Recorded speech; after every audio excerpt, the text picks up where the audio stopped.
Les années nous parlent. Cette entrevue a été réalisée dans le cadre du projet Les années nous parlent, un projet financé conjointement par le ministère du Patrimoine canadien et l'Assemblée francophone des retraités et aînés de la Colombie-Britannique.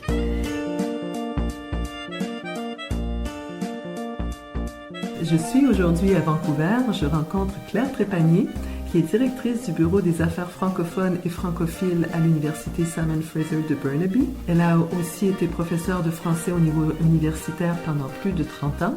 Alors, bonjour Claire. Bonjour Annie. Parlez-nous un peu de votre parcours en Colombie-Britannique. Ça fait combien de temps que vous êtes ici? Alors, je suis en Colombie-Britannique depuis 1992. Et j'ai commencé à enseigner au département de français à l'Université Simon Fraser en 1993. J'avais déjà été étudiante à l'université à UBC, l'Université de la Colombie-Britannique, au début des années 70. Et c'est ce qui, je crois, a été une motivation pour moi de revenir en Colombie-Britannique une vingtaine d'années plus tard. Donc, vous êtes originaire d'où? Alors, je suis originaire du Québec, de la région de la Mauricie. De quelle ville? Un tout petit village qui a malheureusement maintenant perdu son nom parce qu'il a été fusionné à la ville de Shawinigan, mais le petit village s'appelait le Lac à la Tortue. Et donc, qu'est-ce qui vous a donné le goût, la première fois que vous êtes venu en Colombie-Britannique, qu'est-ce qui vous a donné l'envie de venir ici? Ouais. Alors moi, je suis de la génération des jeunes qui ont pu profiter des bourses pour l'apprentissage d'une langue seconde. Au début des années 70, comme vous savez, le gouvernement libéral de l'époque avait mis en place un énorme programme de bourses de langue seconde pour les jeunes francophones d'aller dans les universités anglophones pendant l'été pour apprendre l'anglais et vice-versa, les anglophones du Canada qui pouvaient aller non seulement au Québec mais à travers le Canada pour apprendre le français. Alors, j'ai eu la chance d'obtenir une bourse d'été au début des années 70 et je pense que ça a joué un rôle important parce que ça permettait à l'époque ce qu'on appelle une mobilité étudiante et la découverte de l'autre. Alors, c'est ce qui m'a amené ici au début des années 70. Et vous étiez où au départ, à Vancouver? À ce moment-là, on était dans un programme à l'Université de la Colombie-Britannique. Et le programme d'été m'a aussi encouragée dans une certaine mesure à m'inscrire et à poursuivre des études à l'université. Donc ma première année universitaire, je l'ai faite à UBC.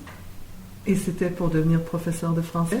Pas du tout, parce que ça c'était entre l'école secondaire et le cégep et l'université. C'est surtout au niveau de l'université que je me suis intéressée à la didactique des langues. Et on est toujours motivé par un ou deux professeurs. Et c'était le cas. Et j'ai aussi, donc, tout au cours de mon parcours académique, je me suis intéressée à l'enseignement, à l'apprentissage de la langue seconde. Et c'est comme ça que vous avez créé finalement votre vie à Vancouver par la suite? D'abord, j'ai enseigné à l'Université Laval et ensuite j'ai eu un poste au Collège Glendon de l'Université York. Et après, je suis venue à Vancouver et j'ai obtenu un poste à l'Université Simon Fraser. Je suis enseignante, comme vous disiez, une trentaine d'années d'enseignement. Et ces années d'enseignement et cette expérience auprès des étudiants qui font des études dans une langue seconde ou troisième, m'a aussi permis de pouvoir bien faire le travail que je fais présentement de direction du Bureau des affaires francophones et francophiles. Alors, parlez-nous un peu du Bureau des affaires francophones et francophiles. Qu'est-ce que vous faites? Quel est le mandat de ce bureau? Le mandat du bureau le bureau a été créé en 2004 et la création du BAF est une suite logique de la création du Conseil scolaire francophone de la Colombie-Britannique au milieu des années 90. Le mandat du BAF est de développer, de coordonner, de faire la promotion des programmes et des cours qui sont offerts en langue française pour répondre aux besoins éducatifs de deux clientèles. La clientèle des jeunes francophones qui sortent du conseil scolaire francophone, mais beaucoup la clientèle d'immersion française qui veut poursuivre des études en français pour ne pas perdre leur français. Et curieusement, nous accueillons de plus en plus des étudiants qui aussi proviennent du français de base, qu'on appelle le Core French, qui, par exemple, ont eu d'excellents enseignants et pour qui le français est important. Pour eux, c'est souvent, à la fois pour tous ces jeunes-là, c'est souvent une question identitaire. Ils veulent s'identifier au bilinguisme officiel du Canada. Est-ce que vous avez rencontré des défis importants pour mettre en place un bureau comme ça? Parce que je sais que la loi exige l'enseignement du français partout au Canada au primaire et au secondaire, mais pas au niveau... C'est-à-dire que personnellement, à l'université, on n'a pas eu trop de défis. Tout le travail avait été fait avant par des gens comme Jean Waters, comme Iseu Friolet. Donc la Fédération des francophones de la Colombie-Britannique est main dans la main avec l'Association Canadian Parents for French. Alors tout ce travail a été fait. Ce que l'université a pu offrir, l'université Simon Fraser, c'est ce qu'on appelle une volonté politique de pouvoir accueillir le projet et permettre que le projet, donc la création du BAF, aille de l'avant. Et je dirais que depuis 2004, les 2 recteurs qui ont été impliqués dans le projet sont vraiment des recteurs qui nous soutiennent, qui ont cette volonté politique et qui ont permis au cours des 10-12 dernières années de positionner l'université comme leader en éducation postsecondaire en langue française en Colombie-Britannique et je dirais aussi à travers le Canada. Et vous avez combien d'étudiants maintenant? Dépendant des programmes, on a plusieurs programmes. Peut-être que je pourrais vous parler davantage des programmes. Ce dont nous sommes fiers, c'est certainement le programme en administration publique et services communautaires qui contient une majeure en sciences politiques et des études en langue française aussi. Donc c'est une combinaison de sciences politiques, d'histoire et de langue. Et dans le programme de langue, il y a aussi, dans le programme de français, il y a aussi littérature et linguistique. Donc, les étudiants qui sortent de ce programme-là ont une connaissance du Canada, des politiques, de la gouvernance, des projets communautaires, par exemple. C'est un programme très solide qui est unique au Canada. Et il est unique, entre autres, je parlais plutôt de l'importance de la mobilité étudiante. C'est un programme qui requiert une mobilité étudiante en 3e année. Donc, sur un programme de 4 ans, les étudiants en 3e année doivent aller faire des études dans une institution francophone au Canada ou en Europe. Donc, l'ouverture vers l'autre, l'expérience éducative dans une autre province ou un autre pays. Alors, dans ce sens-là, c'est un programme très unique et ce programme peut mener à des emplois à la fonction publique, dans le secteur privé, public. Aussi, on a plusieurs étudiants qui poursuivent des études supérieures, alors que ce soit en droit, que ce soit dans un programme de maîtrise, par exemple. Alors, on a beaucoup de succès de ce côté-là. On a aussi des programmes au niveau de la faculté d'éducation. Notre mandat est aussi de former les futurs enseignants et de répondre aux besoins des enseignants qui sont en fonction. Comme vous le savez, on en entend partout dans les médias qu'il y a une pénurie d'enseignants. Donc, notre objectif est de former plus d'étudiants, mais aussi de former plus d'enseignants, et de les former non seulement au niveau pédagogique, mais au niveau linguistique. Donc ça, c'est un gros défi, mais on y travaille fort. Et jusqu'à maintenant, on a du succès, mais je sais que la pénurie reste là. Donc là, on développe toutes sortes d'initiatives pour accroître le nombre d'enseignants. Ensuite, ce dont nous sommes très fiers, c'est des programmes de maîtrise et de doctorat qui sont offerts entièrement en langue française et qui sont aussi offerts en ligne, ce qui fait que des gens partout à travers le Canada peuvent s'inscrire dans ces programmes. Alors, pour vous donner une idée du succès, par exemple, du programme de doctorat en leadership éducationnel, nous avons présentement une cohorte où on a des doctorants qui viennent du Nouveau-Brunswick, de l'Alberta, de l'Ontario, de la Colombie-Britannique, parce que c'est offert majoritairement en ligne, donc en format hybride. Est-ce que vous avez des collaborations avec d'autres universités au Canada? On travaille de près avec les autres institutions francophones et bilingues qui font partie de ce qu'on appelle l'Association des collèges et universités de la francophonie canadienne, l'ACUFC. Et l'université Simon Fraser est membre depuis 2011 et elle est la seule université anglophone qui est membre de cette association. Donc, de par la membriété au sein de cette association, il y a beaucoup de travail de collaboration qui se fait parce que l'objectif est de pouvoir développer ensemble des programmes ou d'offrir des programmes qui sont complémentaires. Pouvez-vous nous expliquer un peu la différence, parce qu'il y a plein de programmes, à UBC, à l'Université de Victoria, il y a des départements de français déjà. Alors, qu'est-ce qui vous rend unique? Alors, la différence est bien simple. Vous savez que dans toute université anglophone à travers le Canada, il y a un département de français. Il y avait un département de français à l'université Simon Fraser. La différence, c'est que notre bureau, qui est une entité administrative, travaille de près avec des facultés et des départements. Donc, on va travailler avec le département de sciences politiques, le département d'histoire, le département de criminologie. On a déjà travaillé avec le département d'économie, par exemple. Et l'objectif est d'offrir des programmes et des cours dans des matières, mais en langue française. Alors, c'est la différence. Alors que dans les départements de français, on va offrir des cours de langue, de littérature, de linguistique, par exemple. Et nous, on va au-delà des cours de langue, littérature et linguistique. Notre mission est de travailler avec les départements qui potentiellement peuvent offrir des cours dans les matières en langue française. Depuis combien d'années est-ce que vous êtes directrice?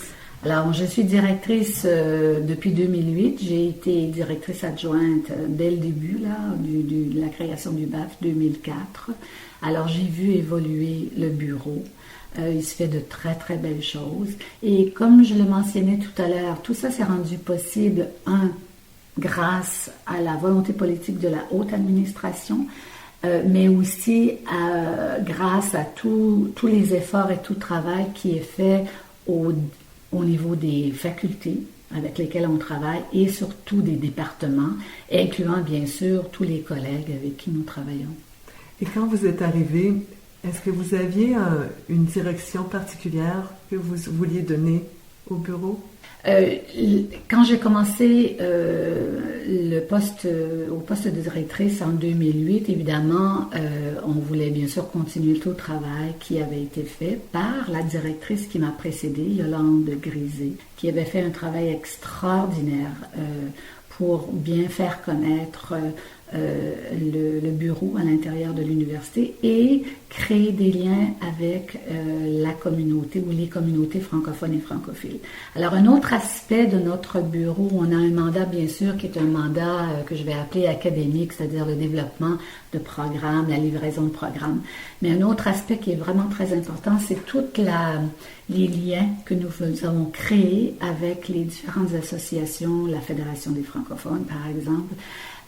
Et l'objectif derrière la création de ces liens est de pouvoir apporter un appui aux cours et aux programmes qui sont offerts en langue française. Donc, chaque fois que nous sommes en contact avec des associations, il y a l'objectif de faire connaître aux étudiants tout ce qui existe au niveau de la francophonie en Colombie-Britannique, mais de pouvoir faire des choses concrètes et par exemple si on travaille de près avec le Conseil jeunesse francophone de la Colombie-Britannique, si on travaille avec la boussole, ça va permettre aux étudiants de même faire de la recherche sur le terrain et ensuite de contribuer à la communauté en remettant aux associations sur lesquelles ils ont fait une recherche, par exemple, les résultats de leur recherche. Alors, c'est vraiment donnant comme expérience.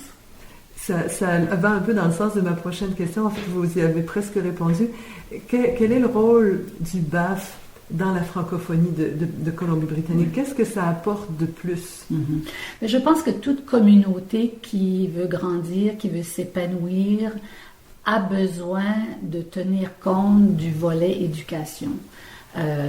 Il y avait bien sûr depuis quelques années là, le conseil scolaire. On a voulu développer davantage tout ce qui est éducation de la petite enfance jusqu'à la fin du secondaire. Le développement du postsecondaire, nous l'espérons, va encourager les jeunes francophones et francophones à poursuivre des études en langue française dans leur province. Et ce qu'on apporte de plus, nous, c'est vraiment de donner à la communauté un sens de légitimité, parce que l'éducation, c'est une partie importante de la communauté. Donc, un fort sens de légitimité et de croissance. Et quels sont avez-vous des projets à venir, une vision pour l'avenir? J'en suis certaine et je suis sûre que vous en avez une. Oui. Quelles sont les choses à faire encore? Qu'est-ce qui reste à faire pour Il reste beaucoup, c'est certain. De développer des programmes qui vont répondre à une grande majorité des élèves qui veulent poursuivre des études postsecondaires en langue française. Mais tout ça vient avec, bien sûr, des défis. Nous ne sommes plus dans une ère où nous pouvons créer des programmes et espérer que les jeunes vont venir dans ces programmes. Il faut vraiment faire des études de marché, sonder les jeunes pour voir dans quel domaine ils aimeraient étudier en langue française. Et dans le cadre de la membriété là, de la CUFC, où l'université est membre de cette association, on travaille de près avec les autres institutions justement pour éviter le dédoublement. On ne peut plus offrir les mêmes programmes dans toutes les provinces. Donc, comment créer des programmes uniques? Par exemple, le programme en administration publique et services communautaires répond à des besoins. C'est un programme unique à travers le Canada. Ce que moi j'aimerais, quand on pense à une vision, à une idée là pour le futur, de pouvoir encourager la mobilité étudiante à travers le Canada, que les jeunes commencent bien sûr à faire leurs études postsecondaires dans leur province, mais qu'ils aient la chance et le privilège de pouvoir aller étudier dans une autre université à travers le Canada pour découvrir l'autre. Comme ce que vous avez fait quand vous étiez étudiante aussi. Ben, c'est sûr que moi, c'est une expérience qui a marqué, je dirais, ma vie personnelle et ma vie professionnelle aussi. Est-ce que je le savais à l'époque? Probablement pas, mais maintenant, avec un recul, je peux voir l'impact que ça a eu et les idées que ça m'a données, que j'aime bien partager avec les jeunes aussi en leur parlant de mobilité étudiante.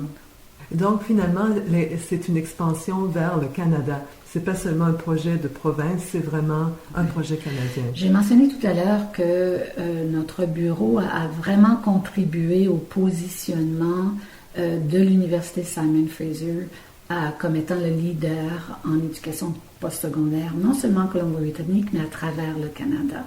Et quand je rencontre mes collègues qui travaillent comme moi dans les autres institutions, soit collégiales, soit universitaires, il y a 21 membres de l'association des collèges et universités de la francophonie canadienne. Ils sont toujours un peu surpris de ce qui se passe ici, mais en même temps, ils admirent ce que nous faisons parce que nous faisons les choses un petit peu différemment.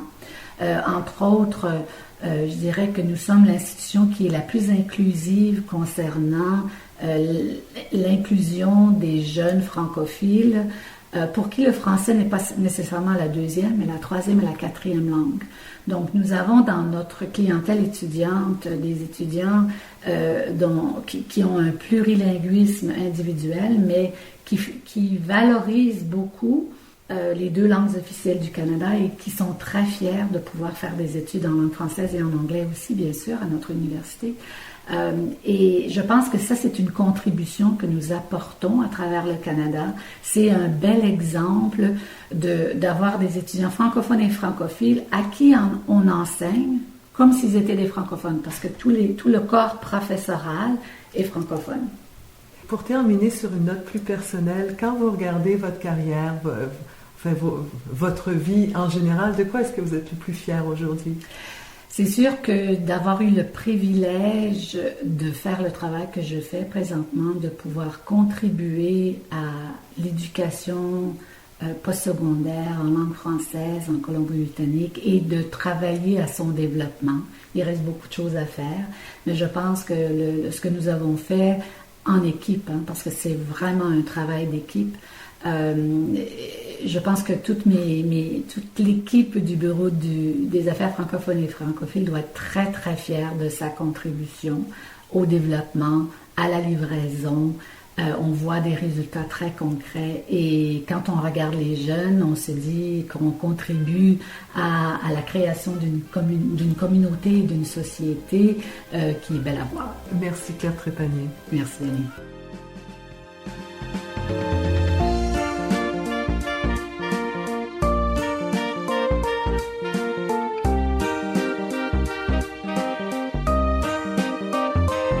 Ici Annie Poirier au microphone, à la technique Gérald Monpetit et Stéphane Lapierre à la gestion de projet. Un merci tout spécial à tous ces gens merveilleux qui m'ont accueilli chaleureusement, ainsi qu'aux associations francophones de la province pour leur appui et leur travail exceptionnel.